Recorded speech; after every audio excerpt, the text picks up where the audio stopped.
เพื่อนทุกคนอยากได้บุญหรืออยากได้บาปเพราะฉะนั้นเฮ็ดเอาเองบ่มีผู้ใดเฮ็ดให้เด้อ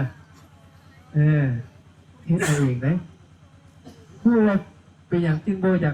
บ่ฆ่าสัตว์มีโทษอย่างผู้บ่พระเจ้าเพิ่นบอกว่าจังไหนลองฟังกันเด้อเอาเบิ่งว่าวิบากกรรมของผู้มักฆ่าสัตว์เพิ่นบอกว่าปาณาธิบาตผู้ใดเฮ็ดหลายเสพหลายผู้ใดมักฆ่าสัตว์นี่นะมีฝ่ามือเปื้อนด้วยเลือด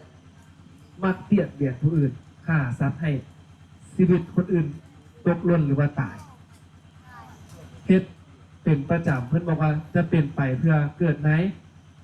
นรกไปเป็นผีเปรตไปเป็นสัตว์เดรัจฉานก็เพราะเป็นผู้มักฆ่าสัตว์เป็นประจำอันนี้ไหนแล้วผู้ใดมักเบียดเบียนสัตว์ก็คือผู้ถึงให้ตายไปเห็นให้เขาเจ็บจะเปลี่ยนไปเพื่ออย่างที่บากย่างเบานะเป็นมีโลคาพยาธิหลายเป็นมักเจ็บเป็นใช่ไหมมักเจ็บมักเป็นตลอดเลยแล้วผู้ใดมาฆ่าสัตว์วิบากย่างเบาคือเฮ็ดให้อายุสั้นจือได้ปะผู้ใดมาฆ่าสัตว์นี่เฮ็ดให้อายุยังอายุสั้นเป็นได้ไหนอายุสั้นอายุโบยืนยาวตายไว้มันซื้อแล้วเนาะตายไว้ผู้ใดอยากตายไว้หรือตายซ่าผู้ใดผู้อยากเข้าผู้ใดเพื่อนเข้ายกมือขึ้นผู้ใดอยากรอยกมือขึ้นเห็นได้ไหนจึงจะรอ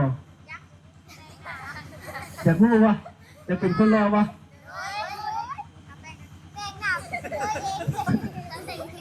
เอาผู้ใดอยากเป็นคนรอเพื่อความแน่ใจยกมือขึ้นผู้ใดอยากรอถ้าเกิดซาหน้าได้สมมติตอนนี้พอรอก็เป็นอย่างถ้าเกิดซาหน้าจะเกิดมารอแน่นอนได้ทานยังเกิดอีกด่าทางด่างคนเพื่ออะไรอยากรอเพื่ออะไรอยากรอให้แบบนี้เด้ออาจารย์สิบอกเด้อเรื่องเป็นผู้โบมักโกรธเพื่ออะไรมาไก่ให้อะไรอย่างไรนี่มีป่ะโบมักโกรธนะแล้วก็โบมีความผูกโกรธผู้ใดว่าอย่างใดหนึ่งโอ้เราโกรธสบายยิ้มเปื่อยอยู่มีป่ะมาปั้นใส่กันละหันนะผู้ใดบ่มักโกรธจะเห็นให้งดงามเลยเกิดมาละหน้าตาดีปัญหาใส่ครีมก็ได้รอตลอดอยู่พันทองซ้ายเหรอแล้วก็เป็นผู้ที่มักให้ทานพอผู้ใดเคยให้ทานได้อยู่ในยกมือขึ้นเอาฟังอาจารย์ว่าไหมฟังยาไหมเอิ้นยาเราอยู่เนาะเอิ้นยามันบ่เอิ้นยาแปลว่าอย่างยาเนี่ย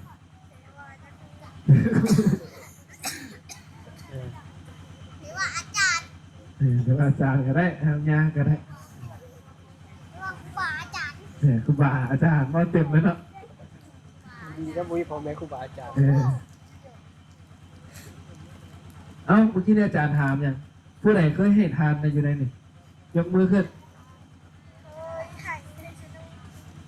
ผู้ใดเคยให้ทานแสดงว่าผู้เคยให้เครื่องของมูลอะไรตัวนี้เอายกมือบ้างดูผู้ใดเคยให้แบ่งปันสิ่งของผู้อื่นไหมยกมือบ้าง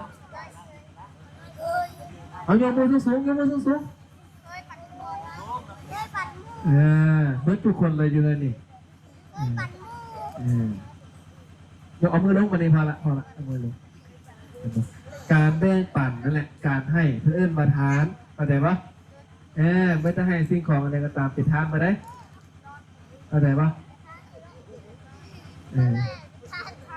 ผู้ใดหมายของมันแล้วผู้ใดเคยให้ทานกับยาคูเนี่ยยกมือขึ้นผู้ใดให้ใส่บาตรเนี่ยผู้ใดใส่บาตรเนี่ยผู้ใดเคยใส่บาตร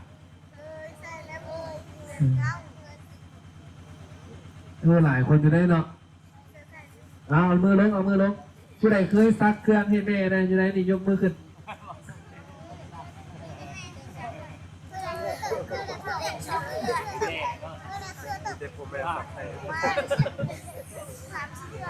เห็นป่ะเรื่องว่าอย่าง เอาอีตาเอามือลงเอามือลงเอามือลงเห็นปะผู้ใดซักเครื่องให้แม่อันนี้แหละคือว่าเป็นผู้มีบุญเลยแสดงว่าได้เฮ็ดบุญกับพ่อกับแม่ว่าได้ไปเฮ็ดไก่ซักเครื่องให้แม่กับเป็นผู้มีบุญเป็นคนดีเห็นปะเอาผู้ใดเคยเย็นหน้าให้พ่อกินปะเอายกมือมั้งเอาถามกันว่าผู้ใดเคยเย็นหน้าให้พ่อกินโอ้หลายอยู่เลยเนาะเอาผู้ใดเคยล้างถ้วยได้ยกมือขึ้นหลายอยู่ได้เนาะเอาเฮ็ดต่อไปเด้ออันนี้เด้อเป็นคุณธรรมของคนดีเด้ออย่าเฝ้าท่อเด้อผู้ใดเฮ็ดแสดงว่าพระพุทธเจ้าบอกว่าจังไหนเพิ่นบอกว่าลูกที่ฟังลูกผู้ใดนี่นะบุตรคนไหนฟังความแม่ฟังความพ่อเป็นลูกที่ประเสริฐผู้ใดอยากเป็นลูกที่ประเสริฐเนี่ยยกมือขึ้นถ้าจะเป็นลูกที่ดีต้องฟังความพ่อแม่เด้อผู้ใดเคยเอามือลงวัดถามผู้ใดเคยกราบแม่เนี่ยอยู่ในนี่ยกมือขึ้นหน่อยได้ไหมเลยผู้ใดเคยกราบแม่เนี่ย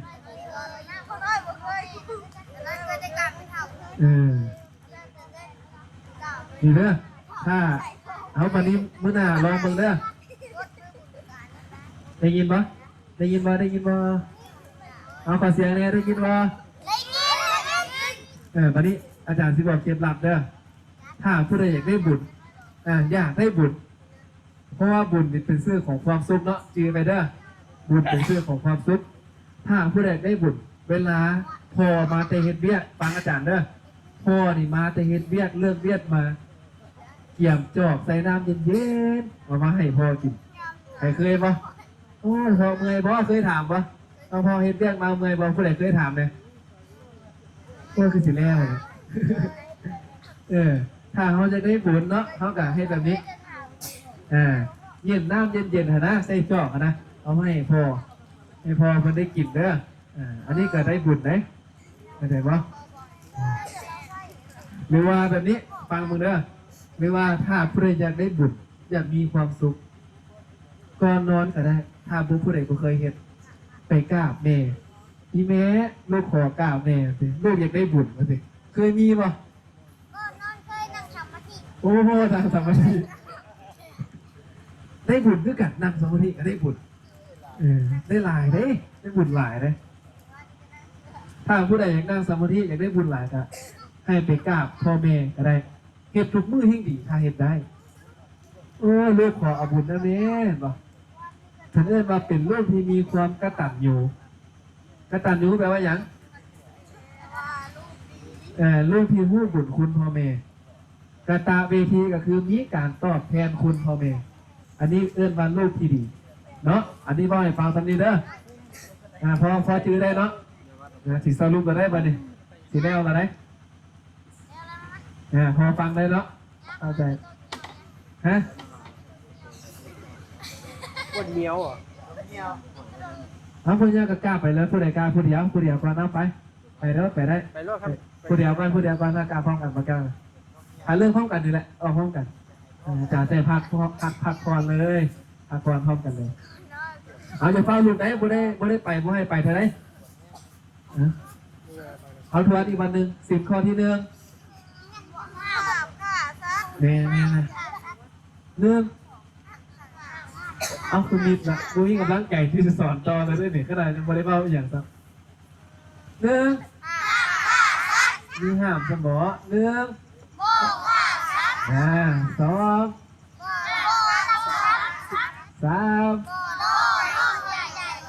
4 5ศีลแปลว่าทางหยังทางกายทางวาจาทางใจ3 อย่างพอจือได้เนาะเอาซ้ำนี้ก่อนมื้อนี้ก่อนซ้ำนี้เนาะซ้ำนี้นะเอาผู้ใดยังไม่ได้ขนมในยงมือขึ้นบ้างแสดงว่าผู้ที่บ่ได้เนี่ยแสดงว่าบ่ค่อยฟังเนาะแล้วมันสิถามเลย เอาเจ้าสินข้อหนึ่งแม่นหยังโมเมนต์อาจารย์บอกว่าอย่างเจตนาบอกขาดสัตว์ก็ได้เอาคนนั้นเนี่ยสินข้อสองบอลักทรัพย์เจ้าข้อที่สามได้สามคนละมาแล้วทางหน้าพี่มาขับมาออกมาพี่มากราบพร้อมกันเพื่อเราสามเลยเด้อชื่อมาได้ชื่อข้อหนึ่งแต่ยังดี ให้กำลังใจครูเว้าเนี่ยเว้าสุดเมื่อยละเนาะ ผู้ละคน เอากราบพร้อมกันเลยกันนะกราบพร้อมกันเลยกราบพร้อมกันก่อนเอาหนึ่งสองสามกราบแล้วกราบเพื่อนละคนกราบงามๆกราบงามๆกราบเอาทางหน้าก่อนเอาเข้าไปเอาน้ำจ่ายไปไหมไอ้ทอกันเด้อบนลำเอียงพอหักเด้เอาผู้ใดยังไม่ได้นะยกมือขึ้นเลยยกมือเอกมาเลยผู้หลายอยู่เลยเนาะมาเธอละสามเอาผู้ใดบ่ได้เอามาผู้ใดยังบ่ได้ออกมาสามคนเดี๋ยวแจ้งมาป้านางก่อนได้เดี๋ยวแจ้งให้ทีเอาผู้ใดที่ยังบ่ได้ขนมมาเข้ามาทางหน้าสามคนเอามาก่อนตามลำดับก่อนทางหน้ามาก่อนผู้ใดยังบ่ได้ขนมมาก่อนเอานั่งผู้ใดได้แล้วก็ให้ล้มกันเราจากสิแจ้งอีกแบบหนึ่งเด้อเอาปิดมาทางหน้าผู้ใดยังบ่ได้เจ้ากันยังบ่ได้เนาะเอาผู้ใดแต่สีก่อนก็ได้สีถามก่อนจะเป้าเธอถามประเด็นนะสินข้อหนึ่งแปลว่าอย่างเอาข้อไหนก็ได้5 ข้อได้ข้อใดข้อหนึ่งบขาดสัตว์เนาะสินข้อหนึ่งว่าอย่างสินข้อที่หนึ่งเอาทางใกล้ๆหนึ่งไม่ได้ยินว่ะสินแปลว่าอย่างเอาสินแปลว่าอย่างสินแปลว่าอย่างผู้ใดตอบได้เอาสินข้อสามสินข้อสามเอาสินข้อยังได้อย่างแน่เลยพวกเจ้าหนึ่งได้อย่างแน่พวกเจ้านางดูนี่พวกเจ้าได้อย่างแน่เอาบอนอกใจเอาบอนอกใจเอาเป็นมูเฮ็ดบ่